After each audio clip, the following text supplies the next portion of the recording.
without further ado, I think it's time to get started with our talk for today. And so I would like to introduce our speaker, Jair Felix. He is the National Geographic Learning Senior ELT Academic Consultant for Latin America. He has a BA in TEFL from the Universidad Autónoma de Sinaloa in Mexico, and a postgraduate degree in teacher development from the College of St. Mark and St. John in Plymouth, United Kingdom.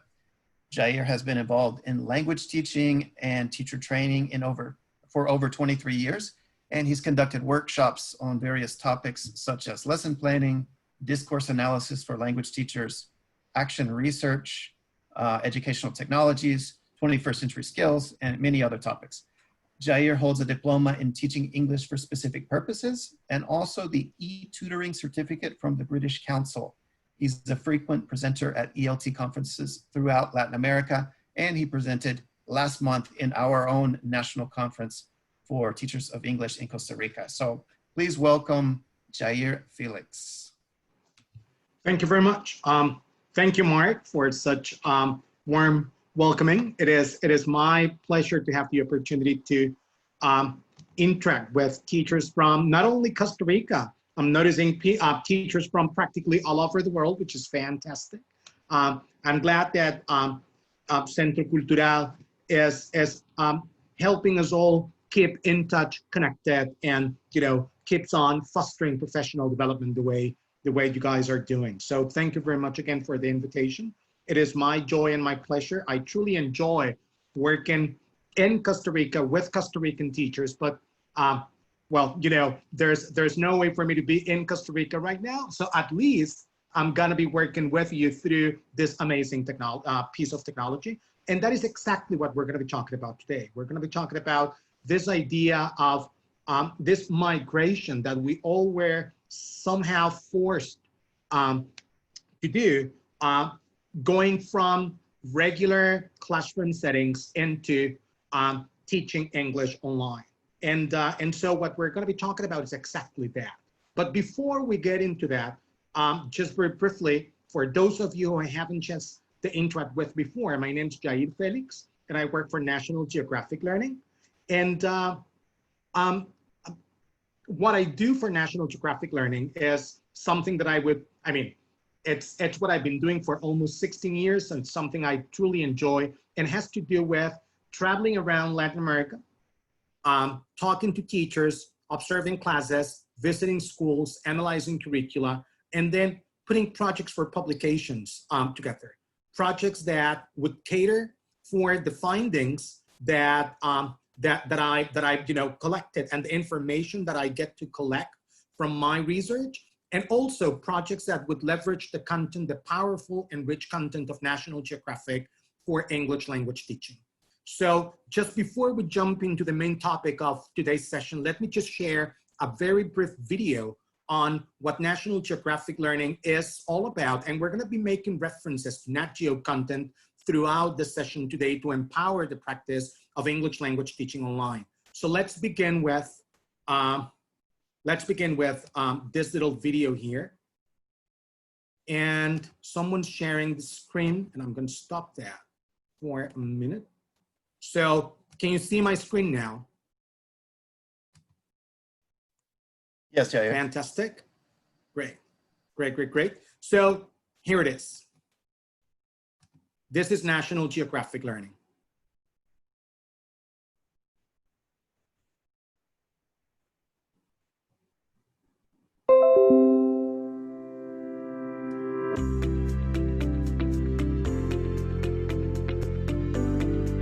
At National Geographic Learning, we serve English learners by reflecting the mission and work of National Geographic in our programs. We are inspired by Alexander Graham Bell's original goal for the magazine to be about the world and all that is in it. And we try to bring the world to the classroom and the classroom to life. If you look at our learning programs, you'll see that they're like workbook versions of National Geographic, filled with incredible photography, fascinating stories, and the real work of explorers. Explorers in particular resonate with learners because the explorer's search for knowledge and understanding is the very essence of education. At National Geographic Learning, we believe it's an incredible world, and we want to share that with students. We want students to be filled with awe and curiosity by amazing photographs and stories of their world and all that is in it. Because we know that a curious student is a motivated student, and we believe that a motivated student will be a successful student. With our programs, we're always mindful that we're not just teaching vocabulary and grammar.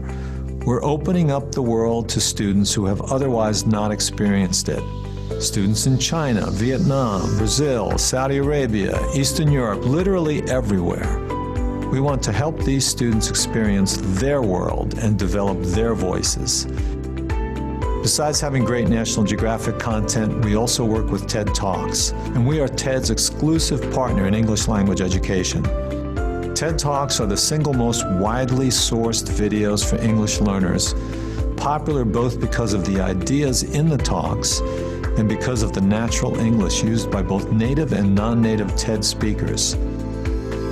Ultimately, the incredible content we have from National Geographic and TED enables us to develop programs that are relevant, motivating, and powerful learning tools that bring the world to the classroom and the classroom to life.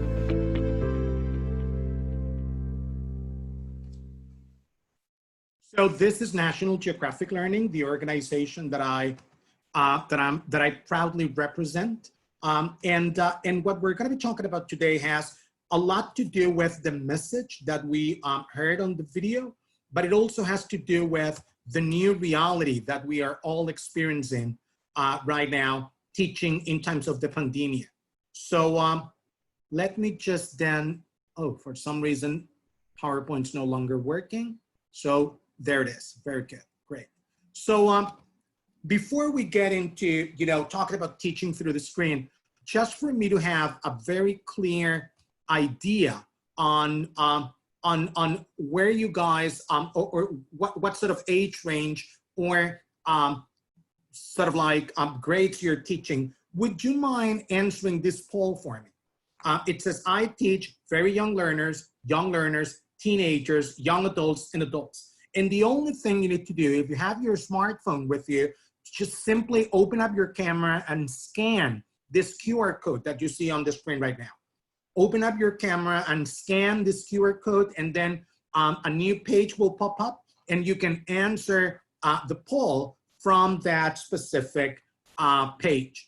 If you don't have a scanner on your camera or you cannot scan the QR code, open up your browser and go to www.menti.com and use this code 639250 in order to answer my question, right?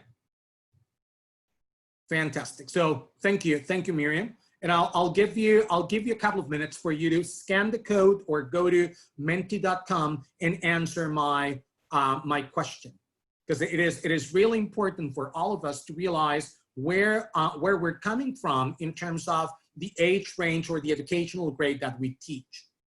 And if it's different grades and different ages, no matter, the poll will give you the possibility to select all the different age ranges that apply. Let's see. Very good. We have 159 people that have already answered. And great.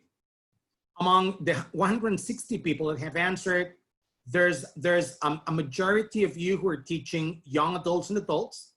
Then we have in second place, teens, third place, young learners, and in fourth place, very young learners. Although I understand that sometimes you're teaching on different levels, but it's good for me to have this scope and understand that we're coming from different environments, educational environments. And even though we teach at different age levels and sometimes even language levels, we all are experiencing the same sort of needs when it comes to migrating to teaching digitally, teaching online. So thank you for this. Almost 180 people have answered the poll. And again, a majority of you are saying that you teach young adults and adults, teens, second place, young learners, third place, and very young learners in fourth place. Thank you very much. This is very valuable information. Thank you. So going back to the presentation. So this is some sort of a reality check. And correct me if I'm wrong, but what we're experiencing here with the spread of the new coronavirus is that a lot of our institutes and universities or schools around the world have shut down and have asked instructors to move their classes online. Am I right? Is this what you're experiencing as we speak? Have your institutions, have your schools have been forced to shut down and have asked instructors to move their classes online? So it's not that we stopped teaching, but from one day to the other, we were asked to transfer our teaching practice online, right? So one thing is that schools are closed, but that doesn't really mean that we're no longer teaching. We're teaching now online. And then for those of us who teach, the big question has been, but how can I do it? And it's almost 4 months into the pandemic, and there's still a lot of questions up in the air on how can we do it? What should we be doing to make this transition from the regular physical classroom into a digital classroom? How can we ensure that such transition takes place in the most effective and positive way? What should we be doing to make this transition as effective as possible for our students? And I've been asking this question a lot because for many, many years, I've researched and gained experience on teaching online. I was a staff member or one of the very first BA programs in Mexico that was fully online for language teachers. So a lot of my colleagues and a lot of teachers that I work with throughout Latin America have asked me, what should we be doing in order to ensure that our transition from the traditional classroom setting to an online environment is as smooth and as successful as possible?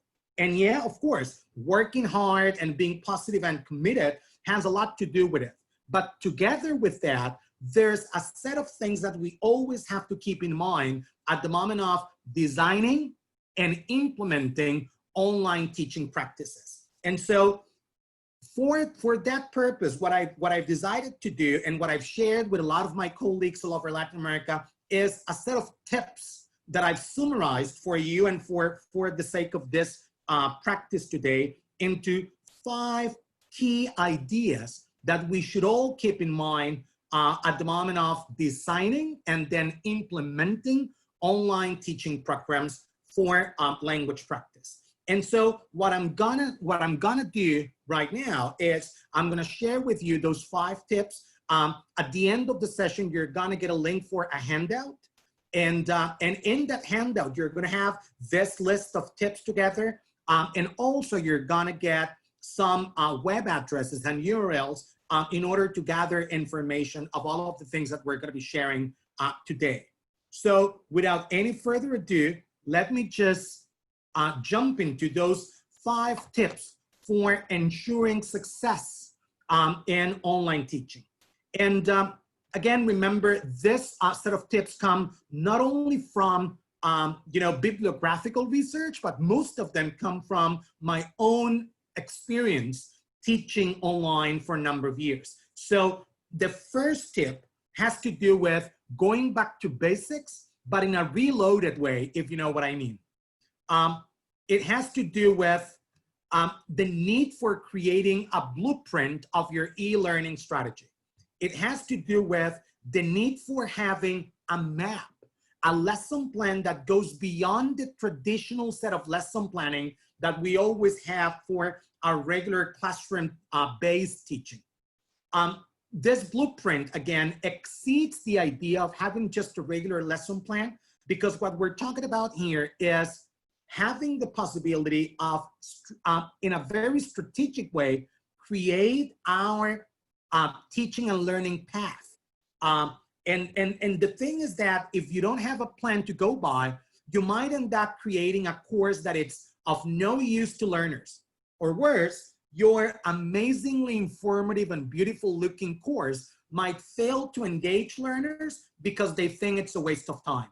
So the reality is that you need a strategy where you lay out the training goals, where you delineate the instructional approach you're going to be using, where you describe in detail, where you check out the activities that support the learning objectives, and when you decide how to deliver such set of activities and objectives. Are you going to be working synchronically, asynchronically? Are you going to be using one specific sharing application? Are you going to be teaching through Zoom? Are you going to be teaching through Google Meet? Are you going to be teaching through Microsoft Teams? What sort of exercises are you going to ask for students to work while on live interaction? And what other types of exercises are you going to ask for your students to work on their own, or maybe collaborating, but not in real-time communication, et cetera, et cetera? Those are the things you don't typically think of when you create a regular lesson plan for physical classrooms environments, but those things become essential when you teach online. That is why I'm calling this a blueprint and not just a regular lesson plan, because this is more of a map in which you delineate your strategy with detail. And that's one thing that I always recommend teachers of English to keep in mind when moving into, when migrating into online teaching, okay? So that's tip number one, the need for having a very solid and detailed lesson plan, what I call a blueprint of not only what's the language and what's the grammar, but more importantly, your e-learning strategy, including your training goals, the instructional approach, the activities, of course, and the delivery route, okay? So that's tip number one. Tip number two is pretty much in line and go hand by hand with tip number one. And tip number two is the need for analyzing your target audience and create learner profiles. And by your target audience, what I'm talking about is your students, but if, for example, you're teaching young learners, your target audience, it's not only the kids that are gonna connect to your class, but it's also their parents, because they're the ones that are making the connection possible. So that's why I'm not saying analyze your students, but your target audience. Who are you trying to connect with for the teaching practice to happen online? And based on that, you create learner profiles. Because just as marketers create buyer personas, and if you're somehow familiar with marketing, you know that the concept of creating buyer personas or different profiles help marketers produce more targeted content. So in that same way, we teachers need to create learner profiles to get to know our audience better. We gotta remember that we create courses for our students. We don't create courses for ourselves, but rather for our students. So it goes without saying that our courses should cater for our students' motivations, their needs, their expectations, and most importantly, their current reality and situation. I've seen a lot of cases in which colleagues of mine design a fantastically amazing online course that it's 90% based on synchronic communication, only to realize on day one of the practice that just a very small number of students have the possibility of connecting to the internet at home.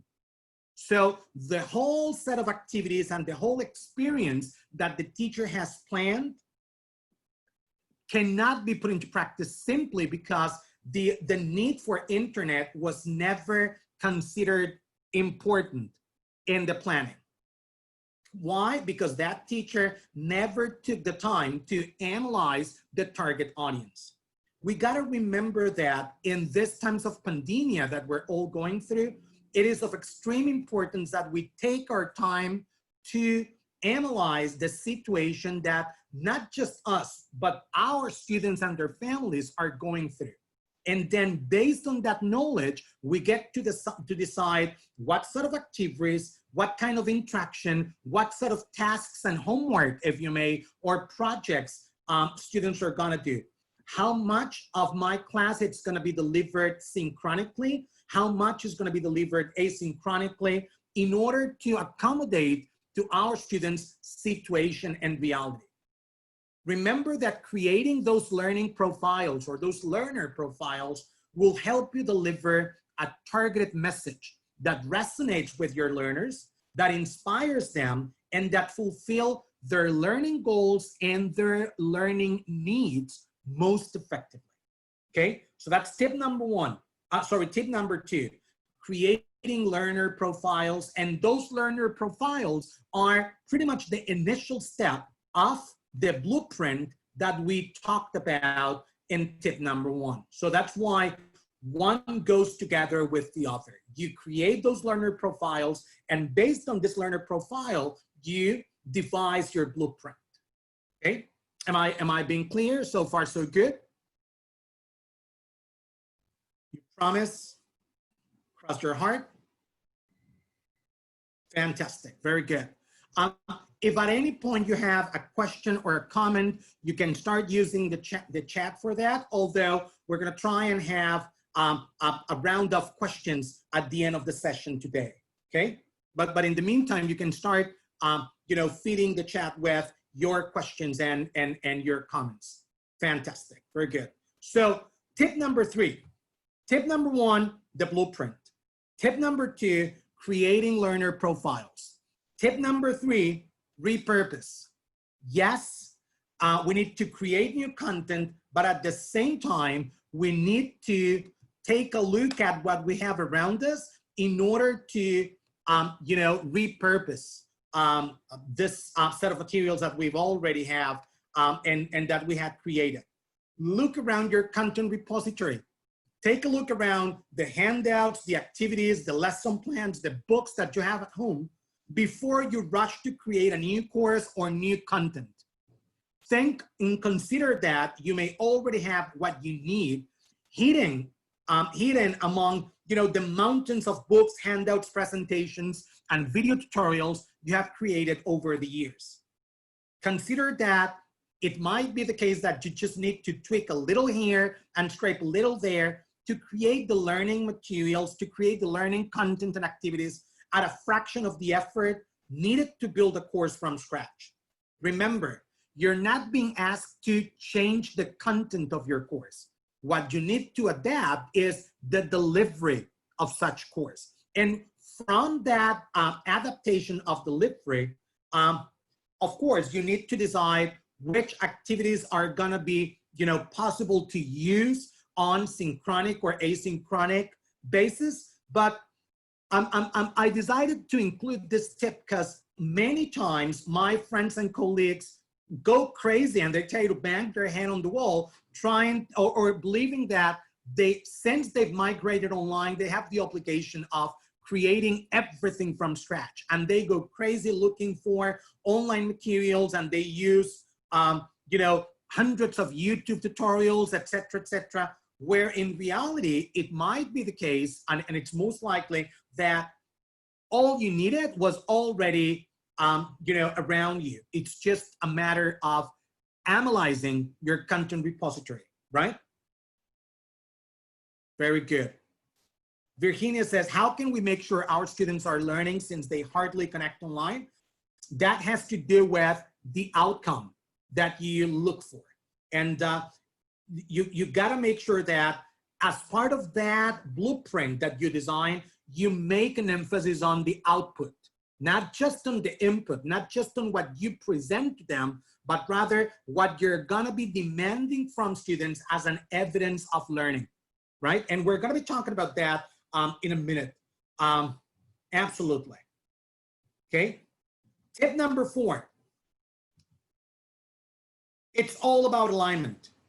And I'm saying this because you gotta remember that your success as an e-learning instructor depends not only on teaching learners new skills, like for example, online learning, or making students understand and value you know, the need for connecting to synchronic classes, or the need to work on the activities that were delivered asynchronically. But also, you have to make sure, and I would even say you have to double check too, that your e-learning content is in line with your main program. This means that every course created should directly contribute and respond to one or more of a program's overarching learning goals and outcomes.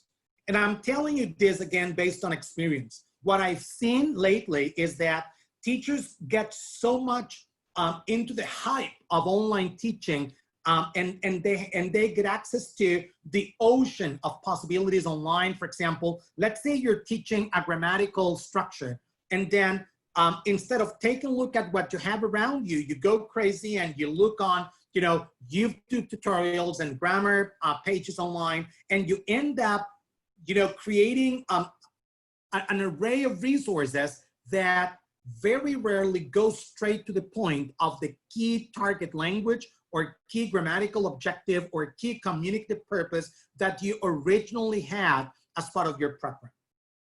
At the end, again, what we've been asked to do is not to change our program, but rather modify the delivery of content. That's what we're doing now when teaching online because of the pandemic. We're not creating new programs from scratch. We are repurposing the program and finding more innovative technology-based ways for presenting such content to our students. But at the end, you have a program to comply to. You have a set of, you know, grammatical structures, lexical families, communicative purposes to help students develop and produce at the end of your course. And that is what should be, you know, marking the path of your class. That alignment to your program is also at the heart of the blueprint that we talked about at the beginning in tip number 1.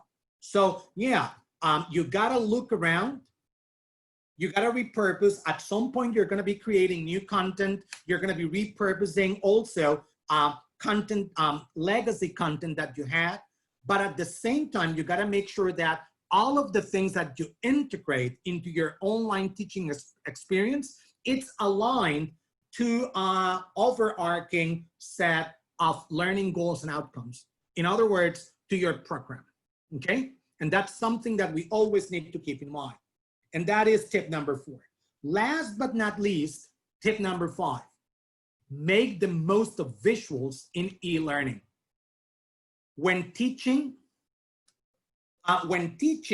generally, and particularly when teaching English, we always make use of a lot of visual aids.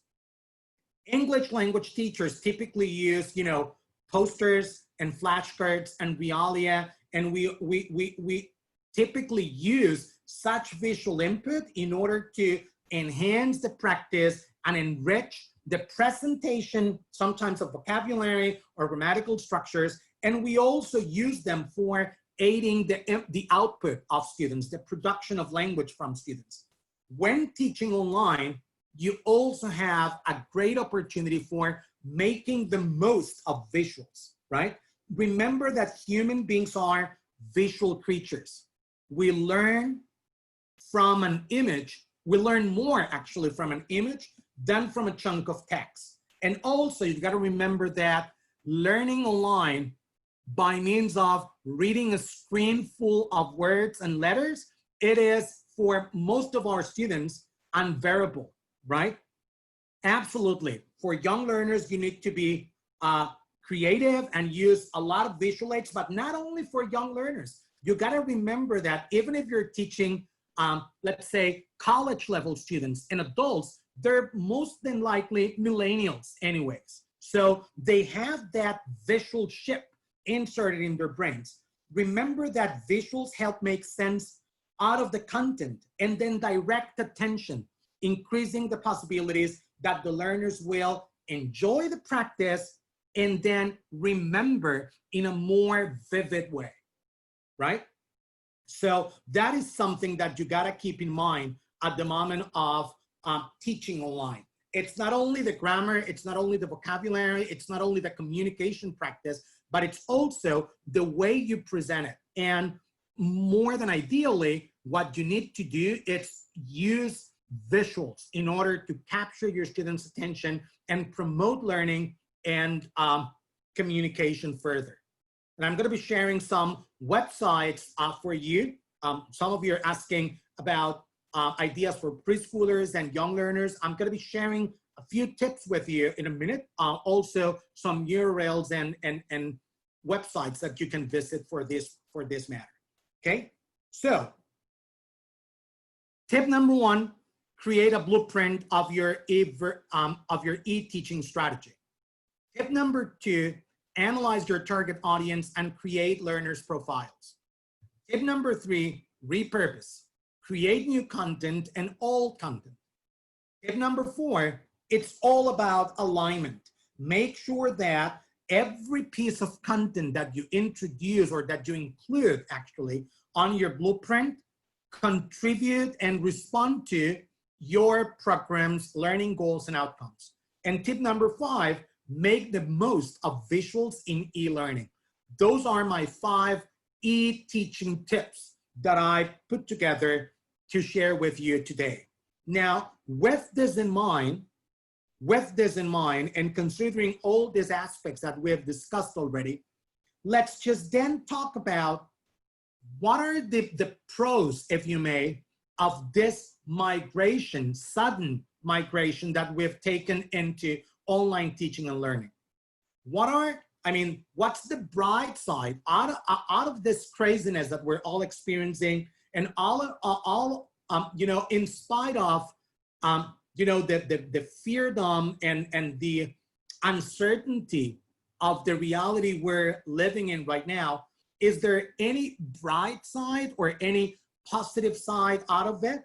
And my answer to that question is yes, there is, and it has to do with teaching and learning. I'm a big advocate of the idea of global citizenship and global competence. And I was delighted when a couple of years ago, the OECD developed a whole research that they called Global Perspectives on Education and Skills. So here's the actual name of the research and the document. You can take a look at this online. Google provides you with free access to this document, so you can look it up. It's Global Perspectives on Education and Skills from the OECD. It was published originally in December 2017. And as part of this document, what the OECD is recommending is for students to gain global competence, not only in English language learning, but in education in general. They have to develop a new set of skills, knowledge, values, and attitudes that have to do with global competence and global citizenship. And one of the conclusions of this research is that for students to be considered globally competent learners, they should be able to access, analyze, and critically evaluate messages delivered through digital media, online media. So when we're teaching on regular physical classrooms, we very rarely have the opportunity to provide students with practice for accessing, analyzing, and critically evaluating language through online media. And now we have to. It's the only way for teaching, right? So this is something that we all gotta keep in mind. Yeah, it's a bit disturbing. Yeah, we have lots of uncertainties. It is difficult because not all of our students share the same possibilities for accessing online media, for connecting to virtual environments. But at the end, what we're having right now, among all of those crazy situations that we're going through, is this possibility for strengthening the access, the analysis, and the critical evaluation of English through online media. So let's make the best out of it. And another thing, and I'm going to show you some ideas on this aspect in a minute. But before we jump into that, the other thing that I think we have a great opportunity to strengthen because of this situation that we're going through is the possibility of promoting critical thinking and creative thinking among our students, right? Basically, no matter how communicative our classes are, most of the times, because of the constraints of physical teaching and learning, you know, when you're teaching 25 or 30 students in a classroom all together, it becomes really difficult to cater for different needs and also to bring in different styles of media and content and knowledge. So most of the times, there's few exceptions, but most of the times, what we end up doing and what we allow for students to develop further is lower order thinking skills. So most of our practice traditionally has been based on basic comprehension of the language, in which we aim for our students to remember English, memorize and remember English, and we aim for our students, of course, to understand the language they're being exposed to, and at some point apply that language in, you know, real life settings. But most of our time is used for remembering the language, understanding how language works, and if we're lucky, the application of such language in real life settings, right? That's typically what we do, and how far we get into this taxonomy that you have on the screen. With this new possibilities of teaching online and, you know, amplifying the possibilities of students accessing language and content, we have a golden opportunity for, you know, not only applying the language, but also analyzing and evaluating the use of such language, and ultimately create new opportunities for students to develop their own set of language, their own lexicon, their own ways of using the language productively for expressing their thoughts and ideas coherently and successfully. So this online practice that we're carrying out right now gives us this amazing opportunity for moving away from just the remembering, understanding, and get closer to the possibility of creating new language, right?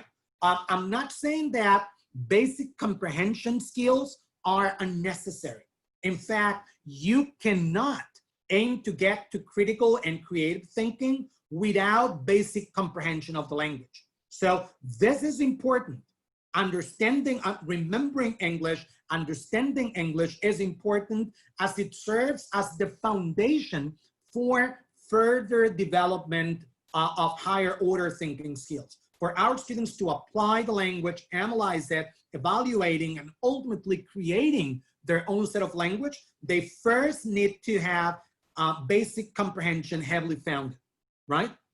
But so Tobias, answering your question, yes, I think students need to go from lower order up to higher order progressively, because you cannot apply, analyze, and evaluate things that you don't understand, if you know what I mean. So my answer to your question is yes, I think we need to go progressively upwards, and this possibility of bringing in content from social and digital media into the practice of English will provide our students with opportunities to access those higher order thinking skills, okay? Now, going to the actual practice of teaching online, moving a bit away of this, this theoretical concepts and into more practical notions of teaching online, what I decided to do, and this is something that I had the opportunity to develop together with my colleague, and I would even say mentor, John Keng Shin from George Mason University, and a National Geographic author, National Geographic learning author. We thought about, you know, analyzing possibilities for teaching online, and what sort of realities were teaching teachers, sorry, all over the world experiencing in this times of pandemia. And so we first decided to take a look into the main source of all this situation that we're going through. Where was the pandemia originally triggered? Where was the pandemia originally, found? What was the cradle, if you may, of coronavirus? Which country in the world? China. Very good. So we decided to take a quick dive into what was happening with teachers in China after the lockdown, and see what sort of learning we could take from there. And we came across really interesting information on what teachers, not only from Wuhan, but all over China, continental China, were experiencing in times of lockdown. And we came across this really interesting pieces of information. Like, for example, this one here, it's the announcement that was officially done throughout China on how China's schools were embracing online learning as a new virus for students to stay at home. And then a high school English teacher in the Xinjiang province said, although my school tried online teaching a few years ago, we haven't done it on this scale before. All of our teachers and students are now involved, and I would even add, for the first time ever, right? So there were a few attempts for migrating into online teaching and learning before, but all of a sudden we were all forced to do this from overnight. So is this something you could relate to? Is this your reality as well? Absolutely. Okay, very good. Absolutely. So exactly, and it's no matter where we're located, we teachers are all going through the same sort of experience and reality. Another teacher, a high school teacher living in Chengdu, in Chengdu City in China, said China's schools embrace online learning as new virus for students to stay at home. And she said, you know what, there's no choice. It's not that I'm gonna be teaching online only if I wanted to. It's just what we have to do. There's no way around it, right? It's either moving to teaching online or look for another job. Simple as that, right? Then a student said, I like online teaching. Interesting. I like online teaching because I have more freedom at home. I like online teaching because I have more freedom at home. And this student began her all-day courses via Ding Talk this past week. So it's not that, we're all experiencing this from a traumatic perspective. There's people who are seeing the bright side out of this, right? And then another student said, my motivation to study is stronger when my classmates are around me physically and all working very hard. Sometimes when connected online, I zone out. I don't pay as much attention when in online environments, right? So that is also a reality. And I think a lot of your students and even a lot of ourselves would think the same way, right? And then my favorite came from this working mom from the Guangdong province in China. This working mom, her name's Chen Yan, has taken to installing a surveillance camera at home to see what her 12-year-old son is up to during the day while she's at an office in the mainland city of Shaowen. So far, she's caught her son doing everything but studying, including napping while live streamed lessons play in the background. And then What she said also was that we can hear a single sentence from the teacher smoothly given the slow internet. And I'm sure the teacher won't notice if my son is listening in a 60-student class. Can you relate to this? Absolutely. Right, absolutely. Exactly. So what I'm wondering now, and this is something that I'm going to ask you to do for me, is what have you found the most challenging teaching online? What have you found? We already saw what those Chinese teachers said about what are the implications and the issues for teaching online. But I'm now interested in knowing what you have found the most challenging teaching online. So for this, again, would you mind scanning this code or going to www.menti.com and just, type in your answers, as many answers as you wish to my question. What have you found the most challenging teaching online?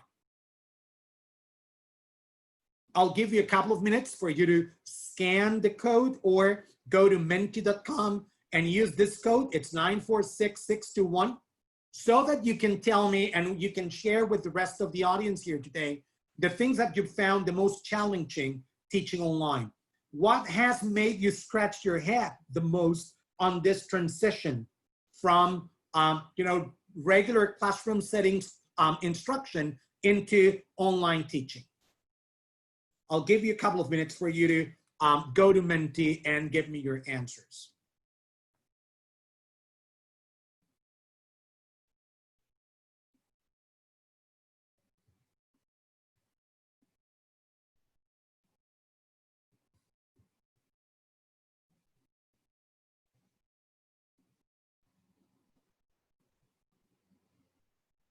Okay.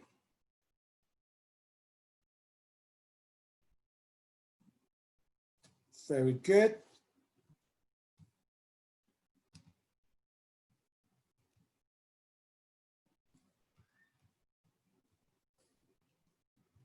Let's take a look at Menti and see what you guys are,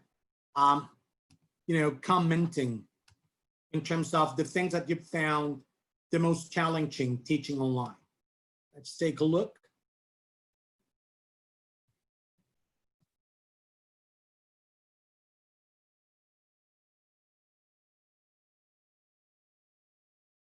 Great. We have 152 comments already.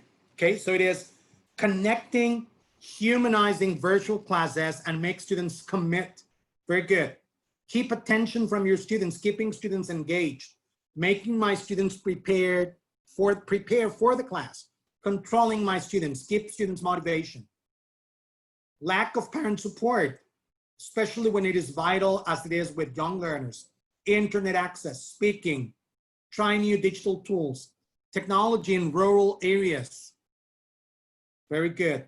Motivation, students talking, adaptability to online classes. There's a lot of distractions at home.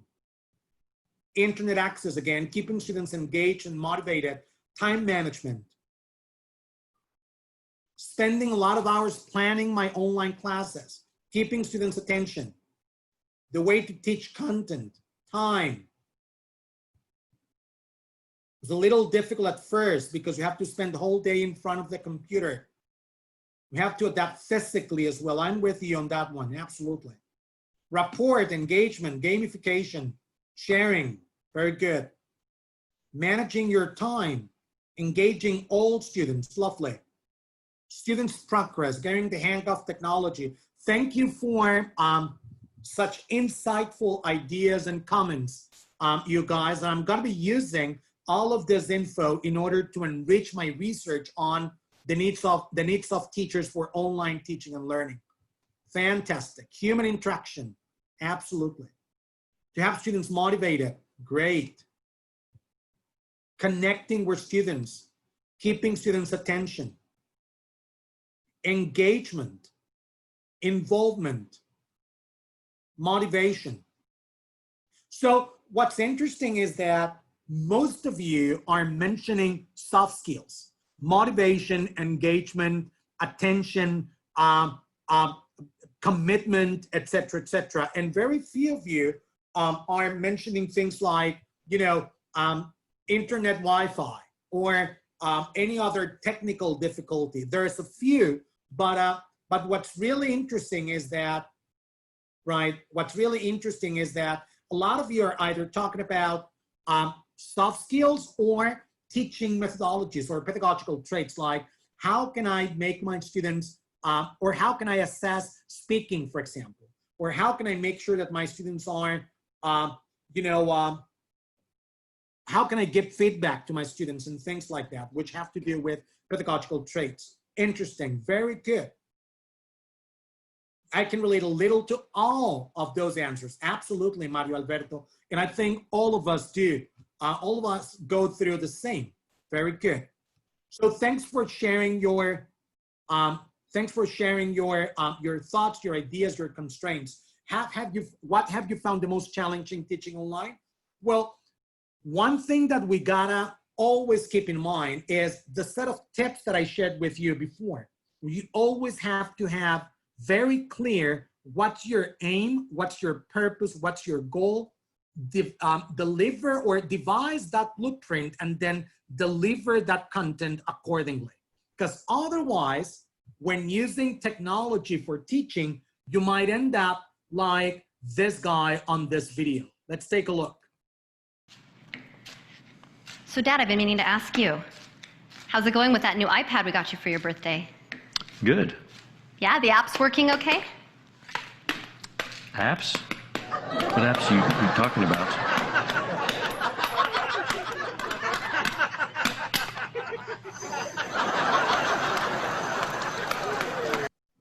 Oy, sorry.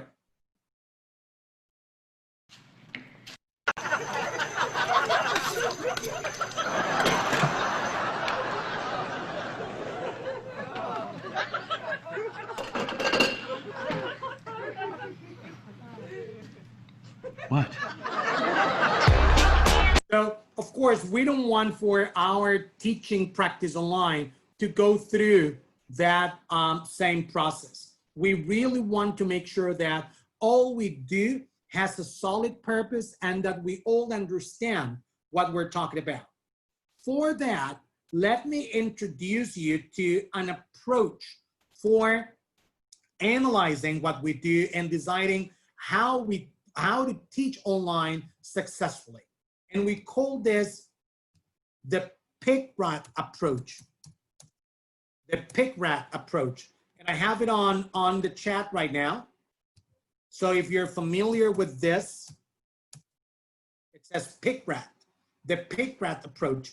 And the pick-rat, it's a model for technology integration in originally teaching preparation, but it's now becoming an essential tool for analyzing possibilities and deciding what to do when teaching online.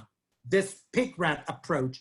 And in the handout that you'll receive at the end of the session, you're gonna find the link to a study that serves as the basis for this pick-rat approach, okay?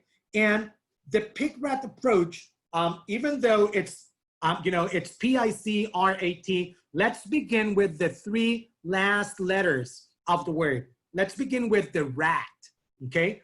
And let's take a look at the statement with a gap on top of the screen.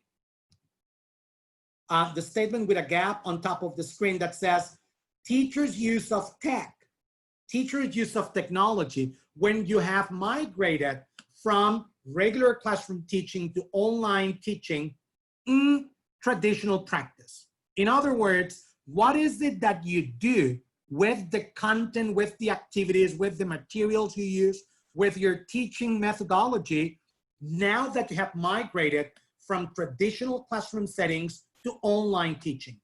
Are you replacing traditional practice? Are you amplifying traditional practice? Or are you transforming traditional practice? What is it that you're doing? And let me just give you examples on this. For example, let's say that on your typical lesson plan, you had an objective that had to do with reading comprehension practice. So what you were supposed to ask students to do in your classroom was pretty much, open a book, read, and then answer a set of questions. Now that you're teaching online, if what you do is simply present students with a text online, could be from a website or through a Word or PDF document, but at the end, the expectation, it's the same. You're gonna ask students to read a text and answer questions, no matter if the delivery is by means of paper or by means of a digital file. What you're doing is that you're replacing the practice, right? You're not amplifying, you're not transforming, you're simply replacing a reading on paper for a reading on a digital document, right? I'm not saying that's wrong, it's actually necessary, but what you have to understand is that what you're doing right there, it's just replacing. If together with the reading, you have found, let's say, a little video that dramatizes or expands on the main content of the reading, and you're asking students not only to read, but also to, let's say, go to YouTube or go to TED.com or go to whatever the video streaming practice you decide on using, then you're amplifying the practice. You're not simply replacing the delivery, but you're making the access to that content more ample by adding different sources and different media, right? And if you decided, because you're gonna be using a digital tool, not to go with the traditional reading practice, but rather a video viewing practice in which they can, read the script alongside, or they can use closed captions, and you present the same sort of content, but from a different perspective. And so rather than amplifying or replacing, you go for transforming the practice. At the end, what you're looking for is comprehension of content. You want for students to decode meaning out of input. The input was originally presented through reading. When you amplify, you combine the reading with some video. When you transform the concept. You're not just reading now, you're getting the message and decoding the meaning from a visual input that has movement and interactivity. So that's when you transform the notion. So I guess what I try to say here is, no matter what you do, always keep in mind or always understand where are you, targeting your efforts towards. Are you replacing? Are you amplifying? Or are you transforming? And based on that, also analyze what your students will end up doing as part of that practice. And that's the pick part. Remember, we're talking about the pick rat approach. This is the rat part. How about the pick part? The pick part has to do with what students are gonna be doing with that activity and that piece of content that you present to them. Are they gonna be just passively receiving information through a screen? And maybe they're gonna end up zoning out or not paying attention, or they're gonna connect, but they're not gonna turn their camera on and they're gonna move away and do other stuff? Are you using activities that will only allow for students to be passively receiving content through online teaching? Or are you gonna be asking for some degree of interaction? Are you gonna have live communication? Are you gonna ask for students to do a bit of gaming, for example? Or are you gonna gamify the practice? Or are you gonna challenge your students to receive information and then create something out that they can share with the rest of the class and with you all together, right? What is it that you're gonna ask your students to do? What are you gonna do in order to enhance the learning of English through this idea. And Julieta, which could be the main difference between SARM and PICRAT? I think it has to do with the possibility of analyzing what students end up doing with the language that you're presenting to them. Are they gonna just passively digest it? Are they gonna interact with it? Or are they gonna become creative? Are they gonna end up creating? Remember that higher order set of thinking skills that we talked about before? When you put this idea into practice and when you analyze your practice from this perspective, you have greater chances for aiming for creativity, right? Very good. And so what the PICRAT approach suggests is that we use this matrix at the time of analyzing what activities we're gonna ask our students perform in the classroom. And of course, all can be valuable, including PR, including activities in which you're just replacing and asking for students to passively receive language. That serves as the foundation of the process. So let's not satanize, if you may, the PR spectrum, but let's aim for not just doing PR and include other activities such as CA and CT, for example, in which we demand for students to create their own language, to amplify and create their own experiences, right? Very, very good. And as Maya is saying, the three are important because it gathers the students' knowledge and it goes from the foundation, the layer of foundation, all the way up to the peak of creation of language. Very good. So it's not that one's more important than the other. Kevin's saying, I didn't get transforming quite well. Okay, let's take a look at transforming. Good. Transforming is keeping in mind what your objective is. At the end, for example, the original objective here was reading comprehension. What you were aiming for is for students to comprehend the message of the text by answering some questions. When you transform, you enhance reading because you're gonna play, let's say, closed captions, or you're gonna give students to read the script, but what they see or what they support their understanding or decoding of meaning on, it's not just the piece of text, but the action that happens in the video. And in that way, you're transforming the whole spectrum. So it's no longer just a plain reading activity, but it's a video watching and reading activity. So you've transformed the input and you aim for the same output, which is comprehension of the language, right? Very good. Fantastic. Great. So what we're gonna do now as we're approaching the end of the session is I'll give you some examples of amplifying and transforming the practice. And for this, I'm gonna be using, of course, some National Geographic set of materials. Let me just use one from here.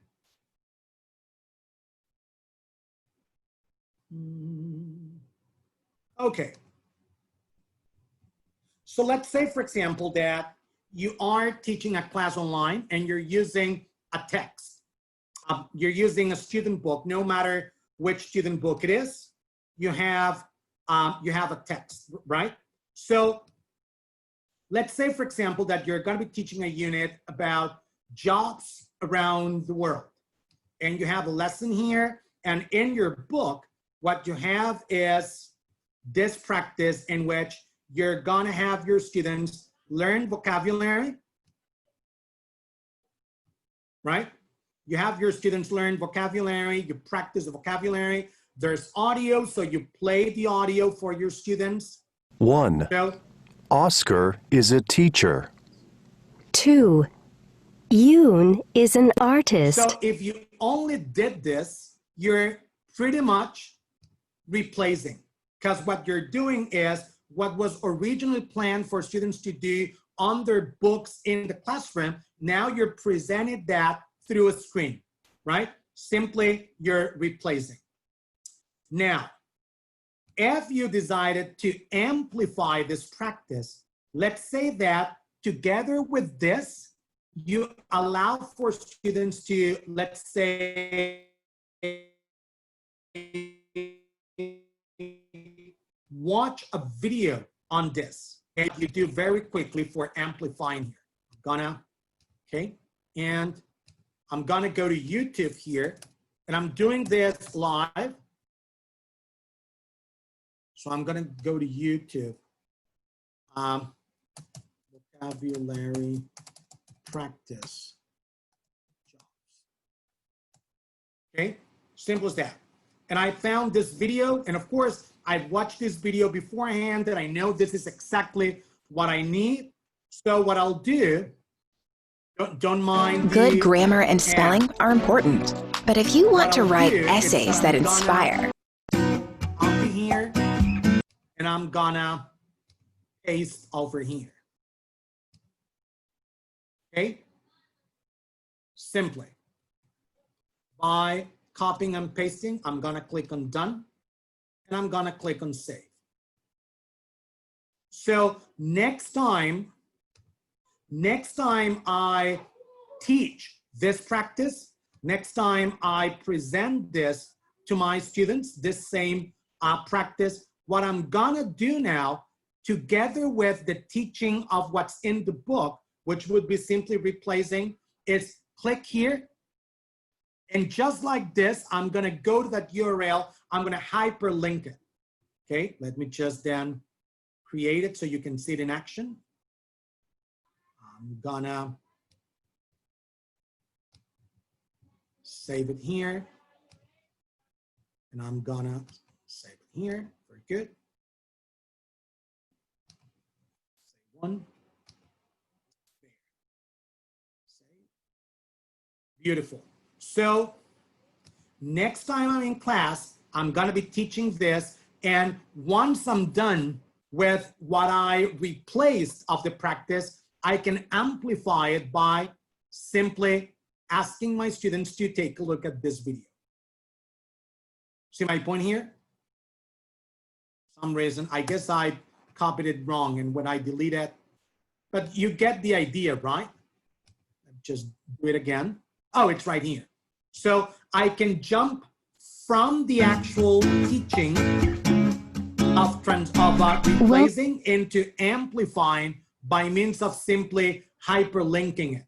Okay, so that's just one way to see this model in action. I'm no longer just using what's in the book, but using digital technologies. I'm amplifying the practice by hyperlinking the practice. Okay, that's just one example.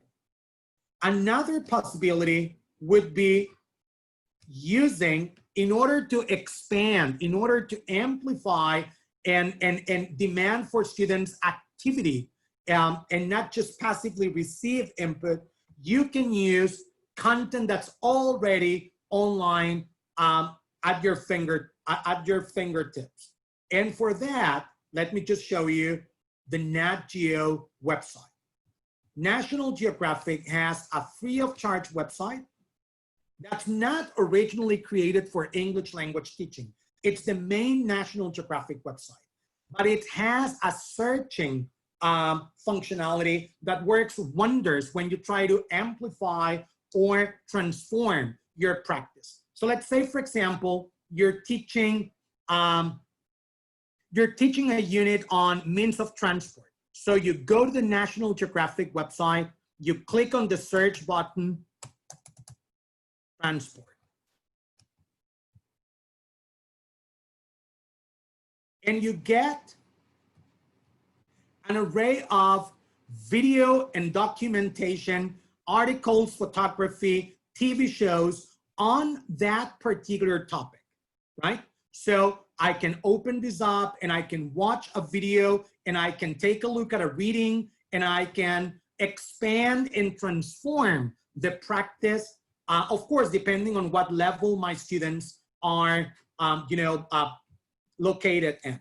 So this is another way for expanding, and of course, I'm suggesting National Geographic because number one, this is the organization I work for, but number two, this is all curated and accurate information that you would bring into your class. So no matter the topic you're teaching, let's say, for example, you're teaching items of clothing, there's most likely something to share and find on this. So you can enrich the practice, amplify, transform the practice in a very communicative and interesting way.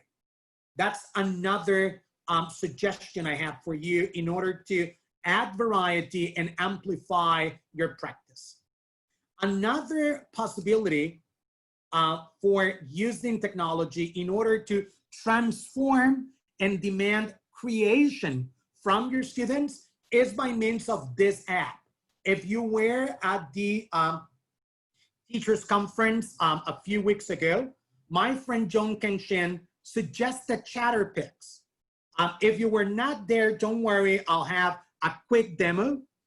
You simply need, Chatterpix is an app that allows for you or your students to do voice recording.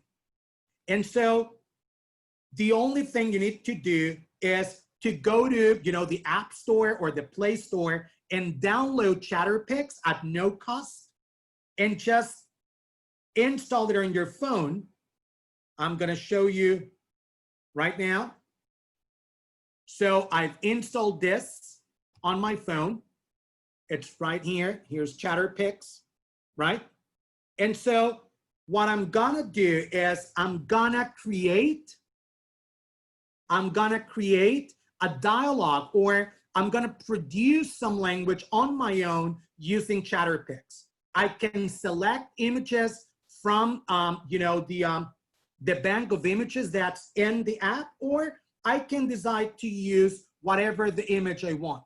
Like, for example, this guy here, do you know who he is? If you're somehow my age, you know him. John Lennon, very good.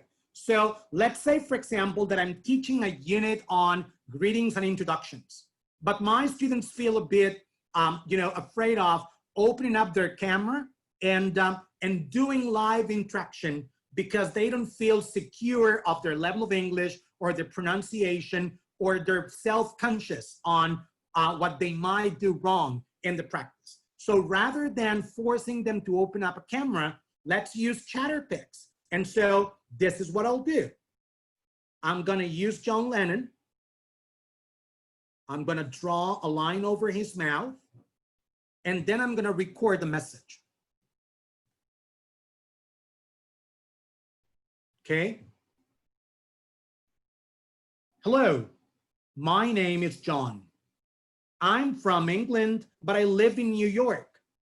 I'm a musician. How are you? Okay, and then they can send you this. Hello, my name is John. I'm from England, but I live in New York. I'm a musician. How are you?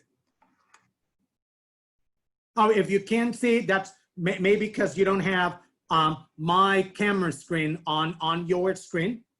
But then again, all you need to do is go to Chatterpix on your App Store icon or your Play Store, Google Play Store, and download it and start using it right away. And in this way, you're amplifying, not even amplifying, you're transforming and you're demanding creation of original language with a very simple tool. This is, again, another way to enhance the practice, enrich the practice in a very simple, user-friendly way, right? So this is pretty much a TC practice. You're transforming and you are demanding for creation of language, right? And then if you're teaching kids, for example, you can go to National Geographic Kids. It's kids, let me just show you. It's kids.nationalgeographic.com, and you have you know, an array of games, videos, animals, exploration, etc., etc. And you can have great fun, you know, working with this. So for example, let's go to quizzes here. Students can share it, absolutely. Yeah, vocabulary is also very cool, Laura. Thank you for that. So let's say, for example, that you are teaching a unit on, I don't know, you're teaching a unit on food. So if you want to transform the practice, not just amplify, but actually transforming the practice, demanding for students to be interactive, you select a quiz from here. And if they are old enough, you can challenge them to look up answers to this quiz. So let's just take a wild guess. True or false? Scorpions are considered a tasty treat in China. You say this is true or this is false? True? You're absolutely right. It is true. If you ordered bratwurst in Germany, you'd be asking for what kind of food? A, pretzels, B, sausage, C, cake, D, fruit. You're saying sausage, B? You're absolutely right. Heidi, yeah, this page is 100% free. It's a National Geographic free of charge page that would allow for your practice to be transformed and demand interactivity with your kids at no extra cost, right? Very good. So last but not least, the last page that I wanted to show you, if you wanted to amplify the practice and demand interactivity, one of my favorite pages for that is games2learnenglish.com. Simple, it's games2learnenglish.com. Again, you're gonna get a document with all of this information, but if you wanna give it a try, there's the URL in the chat. And in here, you can decide on many, many different games. If it could be grammar, for example, the future with going to.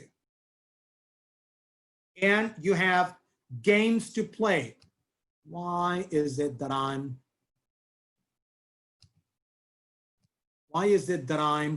scratching my screen?